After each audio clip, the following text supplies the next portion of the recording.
Tout de suite, magazine.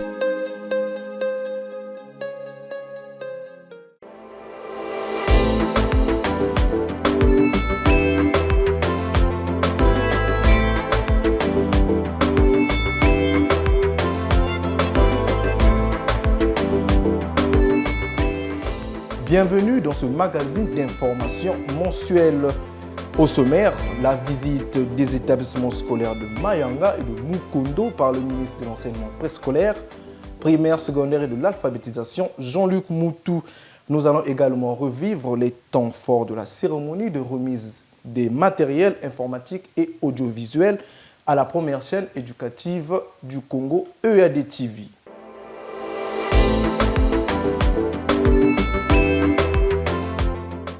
Ouvrons ce magazine par la sensibilisation à la lutte contre le VIH-Sida. À cet effet, le Conseil consultatif de la jeunesse a organisé les 9 et 10 novembre à Brazzaville une formation des jeunes sur les moyens de prévention de cette maladie. Suivez. Comment entretenir une bonne santé sexuelle et comment lutter contre les violences au milieu scolaire et celles contre les personnes vivant avec handicap. Des questions qui ont été largement au cours de ces 2 jours de formation. L'objectif est d'apprendre aux jeunes des approches liées à la santé sexuelle, culture de la paix, afin de faire baisser le taux de violence au Congo. Dans notre pays, la santé sexuelle et reproductive des adolescents est particulièrement préoccupante. En effet, les communications liées à la grossesse et à l'accouchement représentent la 2e cause de décès chez les filles de 15 à 19 ans. Dans certaines régions du monde, 2 filles sur 3 ont indiqué n'avoir eu aucune idée de ce qui leur arrivait lorsqu'elles ont eu les règles pour la première fois. Dans le monde en général et en République du Congo en particulier, l'école est en proie à plusieurs comportements incompatibles à l'éthique sociale. Les conséquences de ces comportements déviants se traduisent entre autres par des violences scolaires à tous les niveaux du système éducatif et prennent à ce jour de plus en plus d'ampleur. Les manifestations de la violence et des activités au sein du système éducatif ont connu un développement important au cours de ces 10 dernières années. Le constat fait au milieu scolaire montre qu'elles ont un impact négatif sur la scolarisation des filles et des garçons. C'est pourquoi l'amélioration des conditions de l'environnement scolaire, aussi bien physique que morale, et d'apprentissage des élèves doit constituer l'une des principales préoccupations des acteurs du système éducatif, qu'ils soient nationaux ou internationaux. Et pour beaucoup de jeunes, il faut relayer les notions apprises. Nous venons de suivre une formation pendant 2 jours.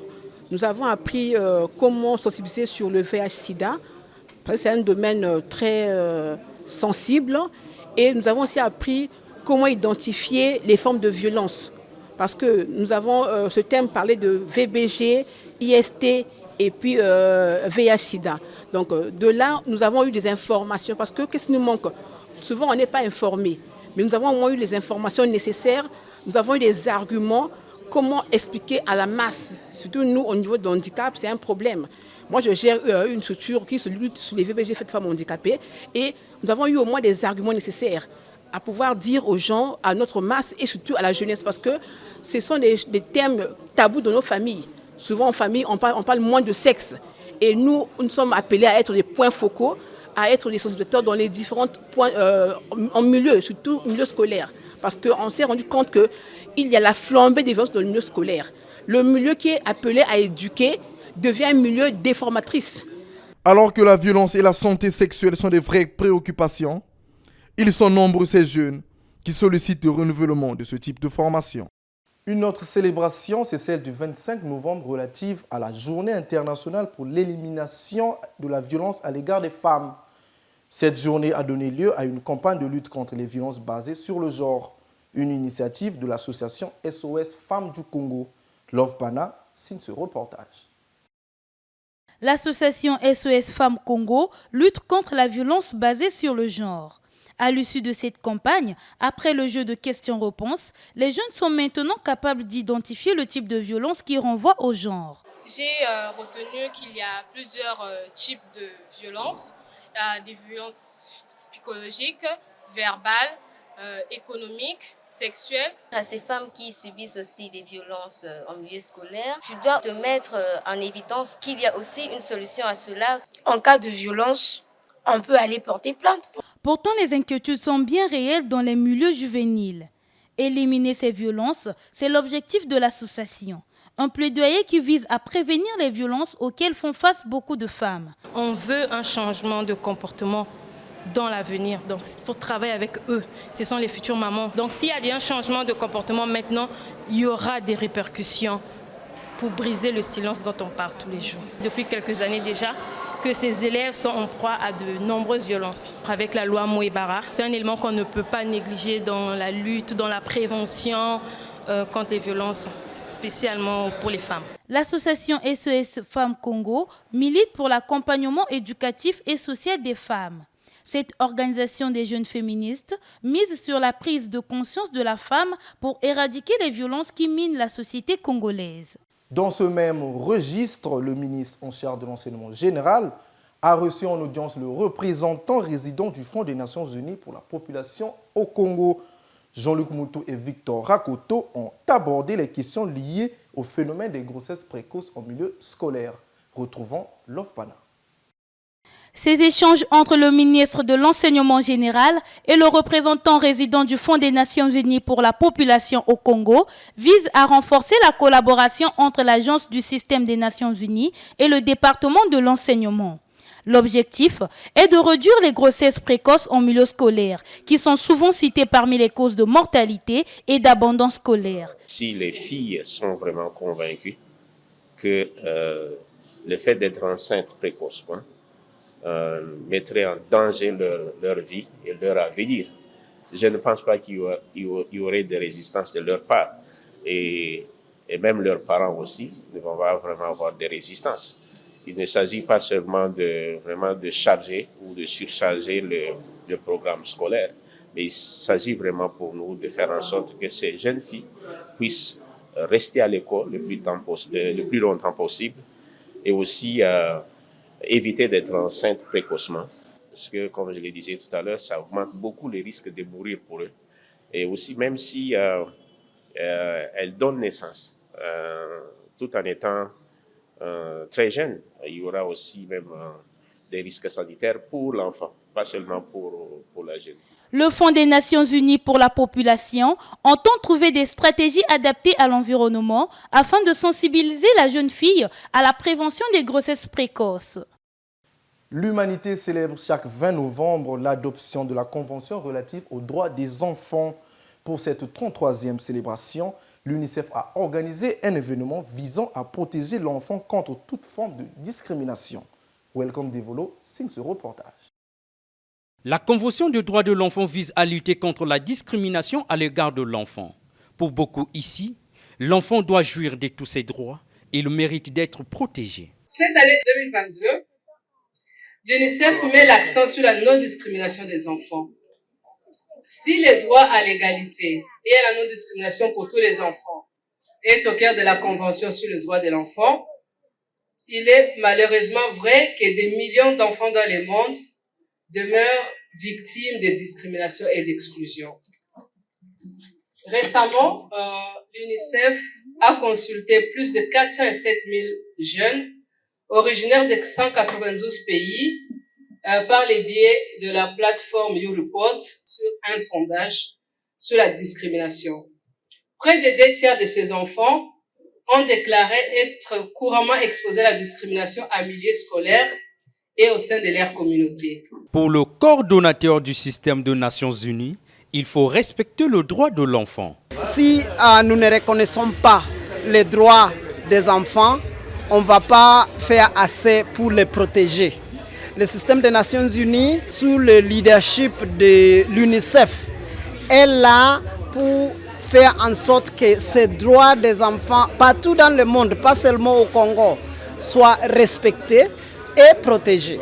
Les différents ateliers ont été organisés pour soutenir l'importance de la journée, structurés autour de la poésie, le dessin, le slam, la guitare, organisation des stands notamment, de la logistique, du sport, intègre la promotion des droits de l'enfant.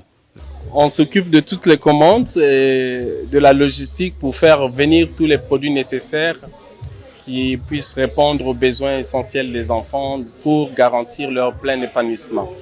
Et il y a de tout. Donc, pour ce qui relève du mandat de l'UNICEF, on s'occupe du développement de l'enfant. Donc, on va des fournitures scolaires aux fournitures, produits, médicaments, kits de santé. On s'occupe également de tout ce qui est assainissement du milieu dans lequel l'enfant évolue. L'enfant est présenté comme l'avenir de demain. Tout s'accorde sur la nécessité de la protection de l'enfant par la société. L'Organisation mondiale de la santé, OMS en sigle, a procédé le 30 novembre dernier à la remise des ballons aux élèves du CEG Gampo Olilou et du lycée de la Révolution. Ceci pour les encourager à pratiquer les activités sportives au sein de leurs établissements scolaires.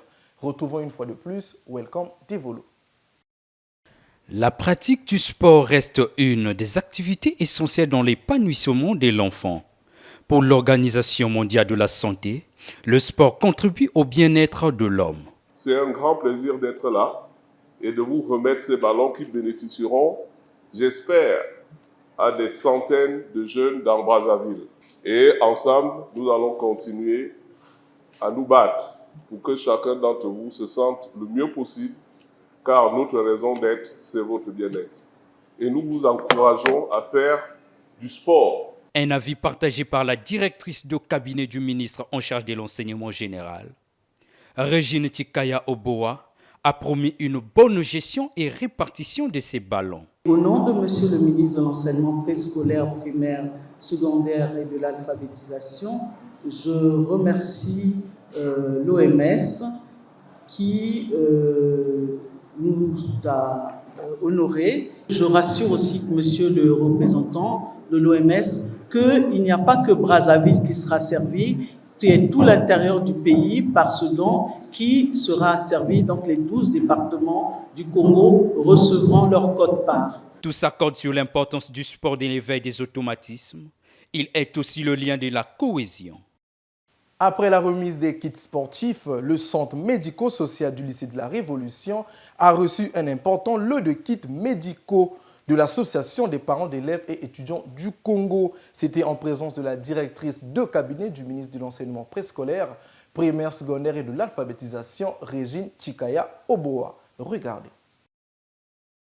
Cette dotation, essentiellement composée des produits pharmaceutiques, des appareils médicaux tels que le stéthoscope et de la literie pour les hospitalisations de jour.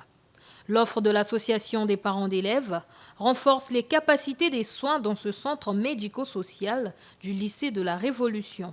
Cette cérémonie de don de produits pharmaceutiques a eu comme catalyseur l'accord cadre de partenariat relatif à la contribution des parents d'élèves au fonctionnement de l'école et du protocole d'accord portant financement alternatif des établissements scolaires entre le gouvernement de la République du Congo et l'Association de parents d'élèves et étudiants du Congo, APEC en sigle. Aussi, de manière plus affirmée, le partenariat autour et au service de l'école devient-il un thème fédérateur et structurant pour tous ceux, toutes celles qui postulent la refondation du système éducatif dans les pays du Sud et particulièrement en Afrique, notamment au Congo. L'infirmerie présente de difficultés qui nécessitent un soutien. Nous osons simplement croire que ce médicament sera renouvelé afin que ce ne soit pas un coup de pied dans l'eau. J'ai dit et je vous remercie. On a passé toute une année sans médicaments. C'était le chaos. Le lot de médicaments qu'on a reçu avec l'appui de notre partenaire APEC, ça répondra largement et suffisamment durant toute l'année. Ça pourrait couvrir même 2 ans. L'Association des parents d'élèves et étudiants du Congo est l'un des partenaires des départements de l'enseignement. À son actif, l'association compte beaucoup de réalisations, notamment la réhabilitation de certains établissements scolaires. Cette cérémonie avait pour point de chute la visite guidée de l'infirmerie du lycée de la Révolution. Coopération dans cette édition, le ministre Jean-Luc Moutou a échangé avec Ludovic Signarbieu, représentant du partenariat mondial pour l'éducation. L'entrevue entre ces deux personnalités a porté sur l'expansion en quantité et en qualité des établissements du préscolaire. Magali Nanga pour ce reportage. Les deux personnalités ont abordé les questions qui visent à améliorer les conditions du système éducatif congolais. Jean-Luc Moutou et Ludovic Signarbieu se sont apaisantis sur les projets initiés dans le cadre du partenariat, notamment l'extension du préscolaire, la formation des enseignants et le renforcement des capacités de production des données du ministère de l'Enseignement. Le projet d'appui concernant le Covid est sur le point de se terminer. Donc les résultats ont été positifs. Ça a permis de développer notamment toute une plateforme d'enseignement à distance. Donc ça, c'est des points qui sont très importants dans la capacité de résilience du système. Et le projet d'appui à la mise en œuvre de la stratégie vient tout juste de commencer. Donc là, on est dans des phases d'échange technique avec les équipes et les directions pour mener à bien le projet qui doit se terminer en 2025. Un point très important, c'est que le fait qu'il y ait un leadership du gouvernement sur le secteur, notamment à travers l'organisation des États généraux. Tout ça, c'est des éléments positifs et constitue une opportunité d'approfondissement de la collaboration entre le partenariat mondial pour l'éducation et le ministère. Les défis sont immenses et le partenariat mondial pour l'éducation entend contribuer à l'augmentation du nombre d'enfants scolarisés et en apprentissage. Je l'ai annoncé en titre, le ministre de l'Enseignement préscolaire, primaire, secondaire et de l'alphabétisation, Jean-Luc Moutou, a visité les établissements scolaires de Mayanga et de Mukondo. Au CEG de Mayanga, Jean-Luc Moutou a lancé les travaux de construction des nouveaux bâtiments qui abriteront les salles de classe. Et à Mukondo, le ministre a fait un constat des travaux de construction du nouveau lycée de ce quartier. Suivez. Ces visites des établissements scolaires de Mayanga, du CEG de Mukondo, ainsi que du chantier du lycée de ce quartier, se situent dans le droit fil de l'appréciation des conditions de travail du personnel et des élèves. Je suis très satisfaite de l'avoir reçu dans mon établissement.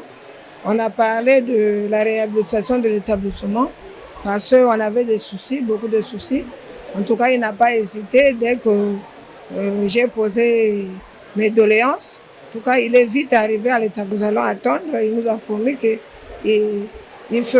va résoudre nos problèmes. Avoir notre propre site parce que nous cohabitons avec l'école primaire. Le maire de l'arrondissement 8 Madibou, qui aussi a parlé au ministre. La rentrée prochaine, on espère que le CEG Mayanga aura son propre site. Travail et discipline partout. Le ministre Jean-Luc Moutou a appelé les élèves à la responsabilité. Le ministre nous a prodigué des conseils. Il nous a dit d'arrêter de salir l'école, de continuer à travailler, de ne pas être bandit, de souvent aussi dialoguer avec nos parents. Des élèves visibles satisfaits après cet appel à redoubler des efforts. Le ministre nous a conseillé à propos de notre éducation et à propos des conditions de notre école. On arrête de graver les murs de l'école, on arrête de salir nos murs et on apprend à étudier à lire. Mais Jean-Luc Moutou a bien voulu s'assurer aussi des travaux du nouveau lycée de Mukondo. Il s'agit au fond de nous assurer de ce que les engagements que nous avons pris en ce qui concerne la construction des infrastructures et le rapprochement de ces infrastructures des apprenants, cette volonté les manifeste. Vous nous avez vu la semaine dernière à Siafoumou, à Pointe-Noire, où nous sommes allés nous enquérir de ce que le chantier de ce côté-là évolue bien.